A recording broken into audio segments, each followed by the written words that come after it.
Okay, welcome to another video. This exploration is something of unique for me because I'm exploring an abandoned building that I actually lived in. So that's the first time when we see we're going in my house here.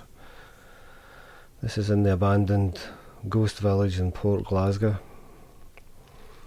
Tiny house we had, first floor up, number 25, and you see there's a lot of squatters in these places.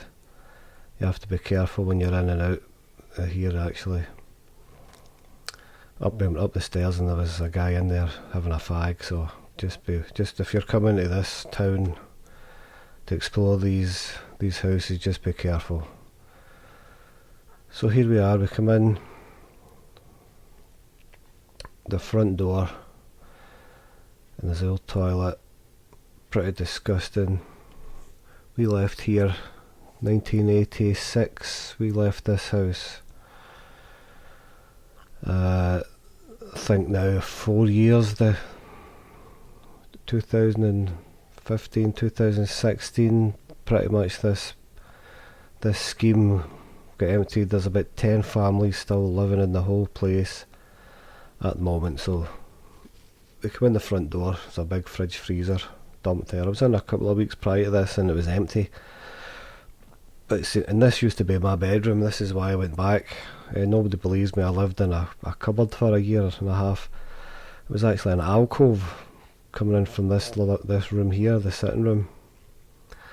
And it was the 3-piece suite used to be in there. And we converted it into a box room. But it was great, with a wee Z bed and stuff. And it was fantastic. But hated the house, too small.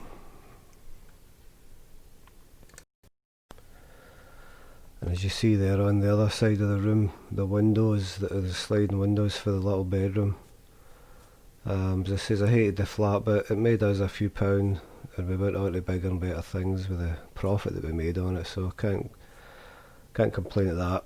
I was in school at this time, at high school, just about to leave high school. Into the tiny kitchen, man. I've had bigger kitchens in the caravan.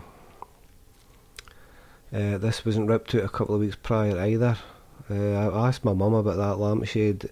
I think that was the one that was still there when we had it, but she's not convinced. Tiny kitchen. Absolutely tiny house. Tiny house. As you see, that bed, the mattress wasn't there the last time I was in, so there has been squatters in. So it says a lot of these houses now, a lot of these flats have been burnt out, so they're not exactly safe. Quite a proportion of them isn't quite safe, so be very careful when you're in there. This whole close tenement building here that I'm in particularly hasn't long been that open, so it's still structurally sound, as most of the streets are structurally sound, yet they just seem to be letting them go to ruin and letting people come in and smash them up and don't seem to bother. So that was the same glass that we fitted back in, when did we, 85 we moved in there, so that would have been done in 1985, into my mum and dad's bedroom, which was the biggest room in the house. Wasn't a bad room, that. Big cupboard that side, cupboard on the other side.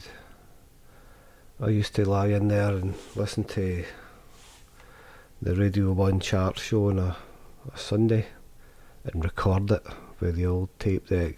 I bet a few of you remember that.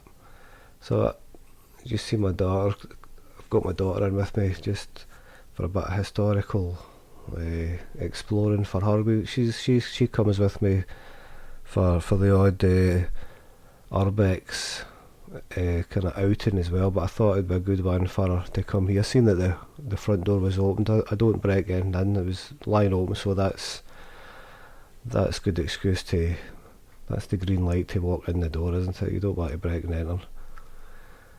And that's basically the tour of the house. It's absolutely tiny.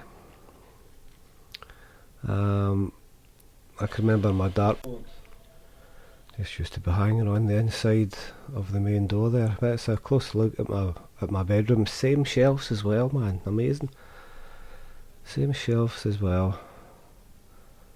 It was there's still power there. Can't really see it on the camera, but there is actually power in that meter, although there's none in the rooms. So there we go. Somebody's obviously blanked out the windies there to get a bit of a kip. So you see out the back's well overgrown now, man. We used to think we were washing it there. It used to be a great scheme to live in days gone by. Sought after houses days gone by. The actual entrance to the tenement, the close, is the same paint as well. It's really, really good condition. But there you go. That was a quick tour of Robert Street, Port Glasgow, which is pretty enough a ghost town at the moment.